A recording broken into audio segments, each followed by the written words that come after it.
This comes through show or competition, which he thinks is built up by gendered action and language, right? We're often encouraging young people, more so young men, to be competitive than women, right? Encouraging them to demonstrate their masculinity in ways they might not even be comfortable with. And we tend to try to hide signs of the so-called weaknesses, which again are going to be things that are seen as feminine. Again, just to provide an example, when I first moved to Washington, I was working at a daycare center, and there was one area for the kids to play in that had dress-up clothes. All sorts of things, firefighters' uniforms, princess dresses, right? All sorts of different types of costumes. And there was, preschool boys who were putting on the dresses and playing with each other, right? Engaging in active imagination. And, I'm sure many young men played dress up in women's clothes at some point when they were young, and it need not mean anything about their sex, gender, or sexuality, right?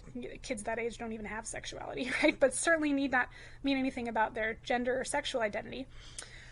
Unfortunately for one of these boys, though, as he was playing, his father walked in to pick him up and started screaming at him to take off the dress, right? And I was saying all sorts of other just shameful things to this young boy.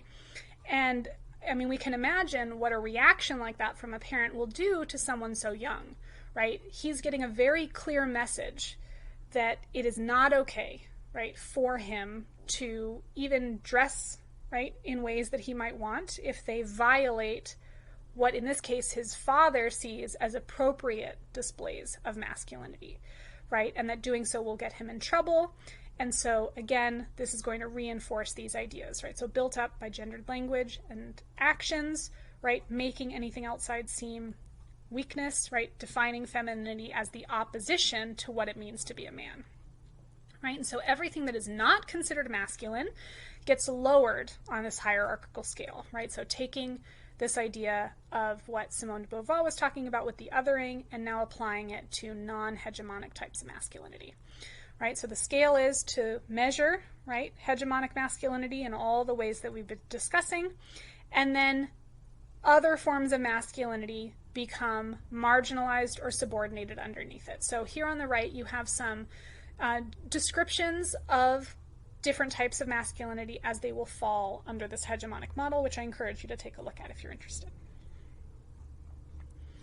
Okay, so again, according to Kimmel, the root of this notion of masculinity is a fear of being emasculated, right? So it's not that the boy was afraid of being a woman. He will probably forever be afraid of being perceived as a woman, right? Being perceived by others in this way. It's why so many people are comfortable doing things at home that they aren't comfortable doing when they're out in public, right? So it's not, again, this sort of internal sense of their own identity, but more a worry about how others will react if they were to embody those aspects of their identity in public. And so according to Kimmel, right, and as should be pretty obvious, this not only informs elements of sexism, but also racism, right? And this tends to cause in men a lot of internalized emotional anxiety, right? They're not given the space historically, nor the vocabulary to talk about their feelings, right, and these ideas. They're encouraged to remain silent, either in receiving that judgment from others, or to remain silent when observing that judgment being imposed on someone else, right? They're not seen as feeling comfortable intervening in this sort of thing. And that can create a lot of insecurities. It's why we see such much higher rates of suicide amongst men, right? That we're not socially giving them the tools to be able to share what they're experiencing. All of that gets internalized and can be very damaging, either because they will inflict harm on themselves, or that anxiety and depression will build up and then will, quote unquote, explode into aggressive rage towards someone else, right?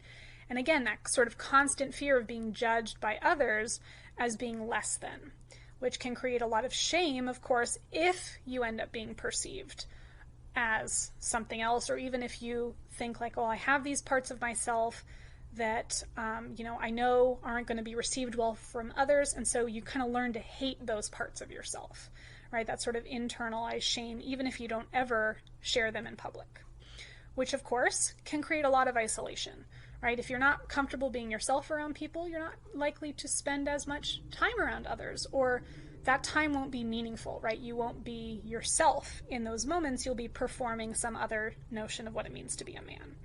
And so again, this has resulted not just in violence against othered groups, right, and who those other groups are over time, but again, can also result in violence against oneself.